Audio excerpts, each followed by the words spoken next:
stepped back into the golden era of American muscle cars with the legendary Chevrolet Camaro First Generation 1967 to 1969.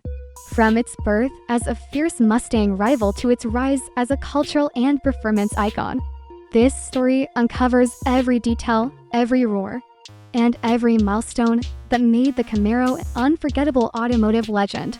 The mid-1960s were a turning point for American car culture. When Ford introduced the Mustang in 1964, it created a new automotive category known as the pony car. Stylish, sporty, and affordable vehicles designed for younger buyers who wanted excitement without the price tag of high-end sports cars. The Mustang's overnight success shook the industry, and General Motors knew it needed an answer. That answer was the Chevrolet Camaro, introduced for the 1967 model year. The Camaro wasn't just another car. It was Chevrolet's statement that it could rival Ford in the most competitive new segment of the market.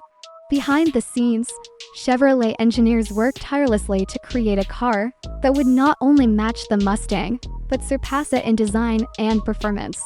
The name Camaro was carefully chosen, with Chevrolet famously defining it as a small, fierce animal that eats Mustangs, or clever marketing jab at its Ford rival. When it debuted in September 1966, the 1967 Chevrolet Camaro came into body styles, coupe and convertible.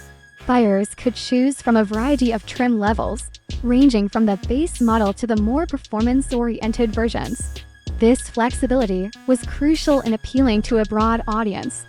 The Camaro shared its platform with the Pontiac Firebird, but stood out with its distinct design: long hood, short deck, and aggressive lines that screamed performance. Chevrolet offered a wide range of engines for the Camaro, from an economical inline-six to several V8 options. This allowed customers to build their Camaro to suit their budget and performance desires.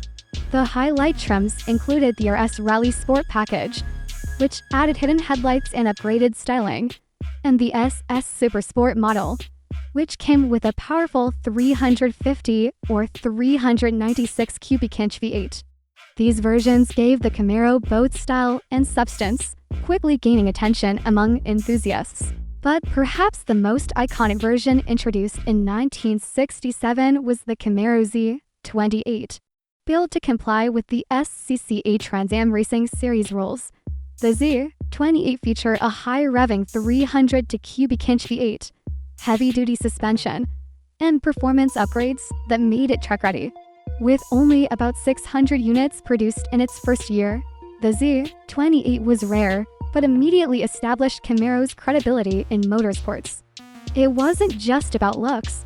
The Camaro could perform at the highest level.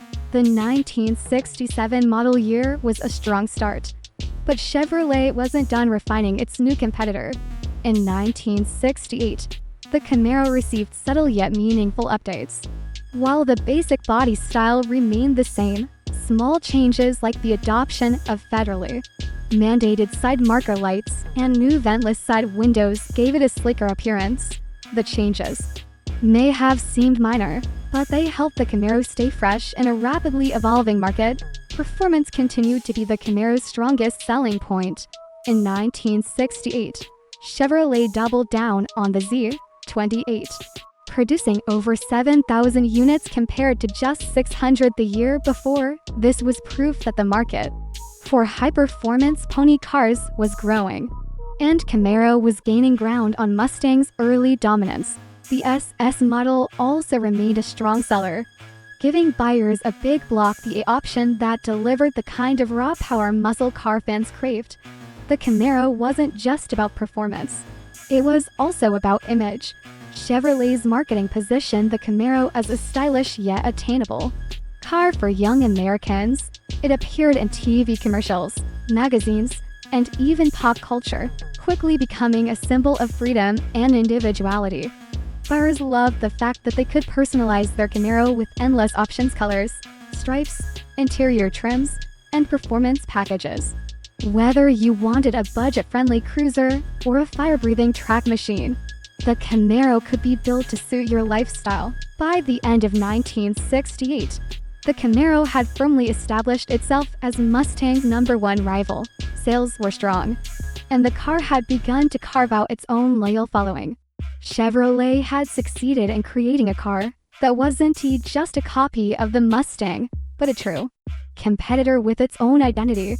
The battle for pony car supremacy had officially begun, and Camaro was proving it had the muscle to compete.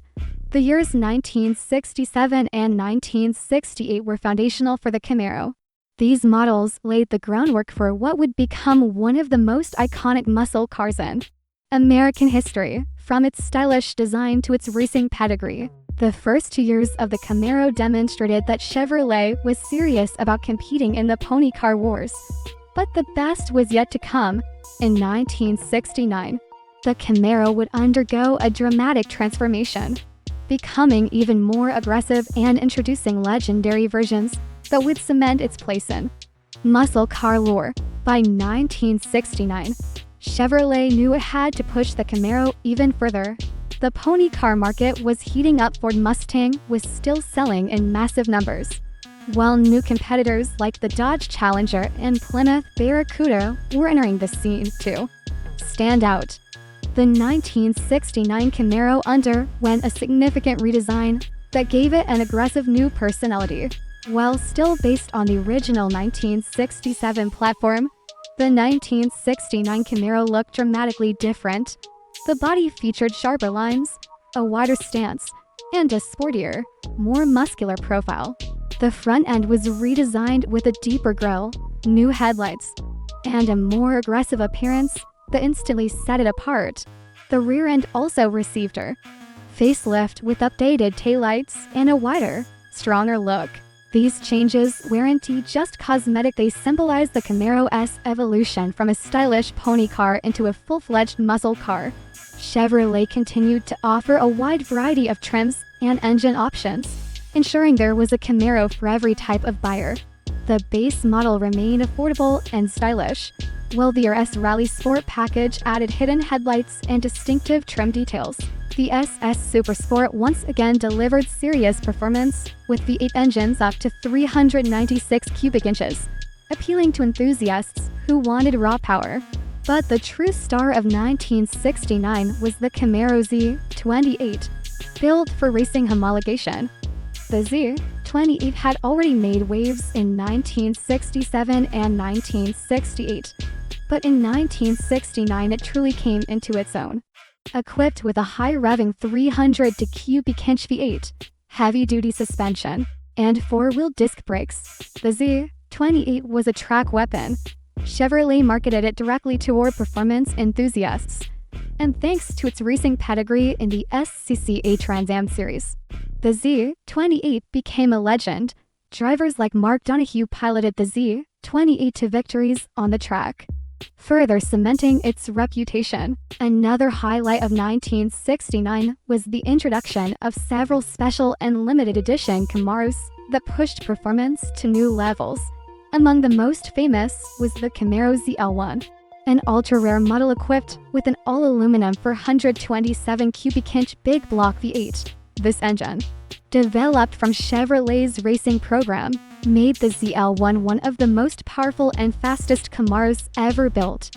Only 69 ZL1s were produced, making them some of the most collectible and valuable muscle cars today.